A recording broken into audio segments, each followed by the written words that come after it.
ಎಲ್ಲ ಮೈಸೂರಿನವರು, ಬಹಳ ಸಂತೋಷ. ಎಲ್ಲ ರಾಜ್ಯದ ಎಲ್ಲ ಭಾಗಗಳಿಂದ ಬಂದಿದ್ದೀರಿ, ಬಹಳ ಸಂತೋಷ.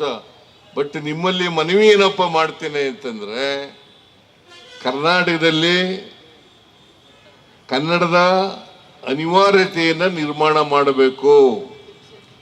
ವಾಟಾಳ್ ನಾಗರಾಜ್ ಹೇಳಿದ್ರು, ಪರಭಾಷೆಯವರು ಇದ್ದಾರೆ ನಮ್ಮಲ್ಲಿ ಸಂವಿಧಾನದಲ್ಲಿ.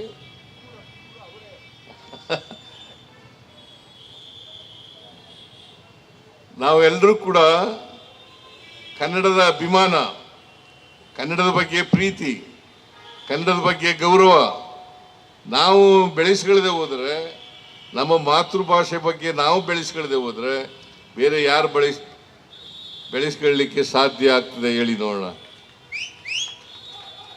ಅದಕ್ಕೆ ಒಂದು ಮಾಡಬೇಕು ನೀವು, ಏನಪ್ಪ ಅಂತಂದ್ರೆ, ಒಂದು ಕನ್ನಡವನ್ನ ಕಲೀಲೇಬೇಕಾದಂತ ಅನಿವಾರ್ಯತೆಯನ್ನು ನಿರ್ಮಾಣ ಮಾಡಬೇಕು.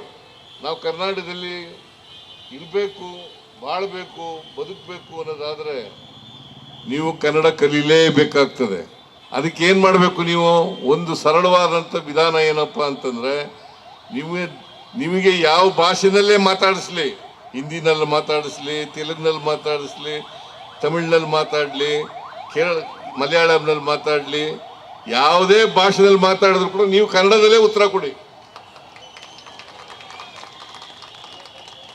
ಕನ್ನಡದಲ್ಲೇ ಉತ್ತರ ಕೊಡೋದು.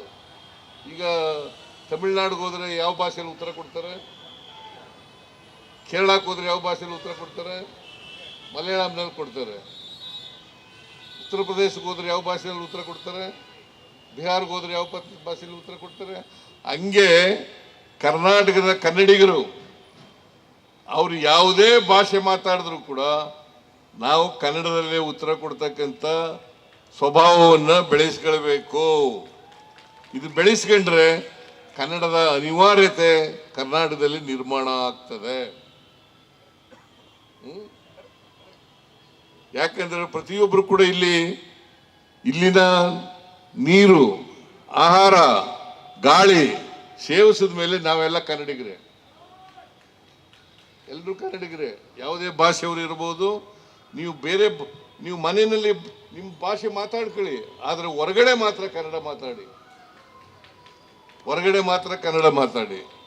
ಅದನ್ನ ನೀವು, ನಮ್ಮ ಜವಾಬ್ದಾರಿ ಏನಪ್ಪ ಅಂತಂದ್ರೆ, ನಾವು ಕನ್ನಡಿಗರಾಗಿ ನಾನು ಕನ್ನಡದಲ್ಲೇ ಮಾತಾಡ್ತೇನೆ, ಬೇರೆ ಭಾಷೆಯಲ್ಲಿ ಮಾತಾಡಲ್ಲ. ಓದ್ಬೇಡಿ ಅಂತ ಹೇಳಲ್ಲ ನಾನು, ಬೇರೆ ಭಾಷೆ ಕಲಿಬೇಡಿ ಅಂತ ಹೇಳಕ್ ಹೋಗಲ್ಲ. ಆದರೆ ಕನ್ನಡ ಭಾಷೆನಲ್ಲೇ ಮಾತಾಡ್ತೀನಿ ಬೇರೆಯವ್ರ ಜೊತೆಯಲ್ಲಿ. ಕರ್ನಾಟಕದಲ್ಲಿ ಬೇರೆ ಊರಿಗೆ ಹೋದಾಗ ಬೇರೆ ಭಾಷೆ ಮಾತಾಡಿ, ಆದರೆ ಕರ್ನಾಟಕದಲ್ಲಿ ಕನ್ನಡ ಭಾಷೆನಲ್ಲೇ ಮಾತಾಡ್ತೀನಿ ಅಂತಕ್ಕಂಥ ಶಪಥವನ್ನ ಇಂದು ಮಾಡಬೇಕು. ಅದೇ ನಾವು ಕನ್ನಡ ನಾಡಿಗೆ ಸಲ್ಲಿಸ್ತಕ್ಕಂಥ ಗೌರವ, ಅಭಿಮಾನ, ಪ್ರೀತಿ ಅಂತಕ್ಕಂಥದ್ದನ್ನ ತಿಳ್ಕೋಬೇಕಾಗ್ತದೆ. ಅಲ್ವೇನ್ರಿ ವಾಟಾಳ್ ನಾಗರಾಜ್ ಅವರೇ?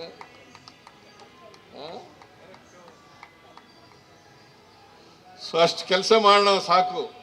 ಅದು ಮಾಡಿದ್ರೆ ನಾವು ಕನ್ನಡಕ್ಕೆ ಗೌರವ ಕೊಟ್ಟಾಗ ಆಗ್ತದೆ. ಈ ನೆಲ, ಜಲ, ಪ್ರೀತಿ, ನಮ್ಮ ಜಲ, ನಮ್ಮ ಭಾಷೆ, ನಮ್ಮ ತಾಯಿ ಭಾಷೆ ಅಂತಕ್ಕಂಥ ಭಾವನೆ ಬರಬೇಕು.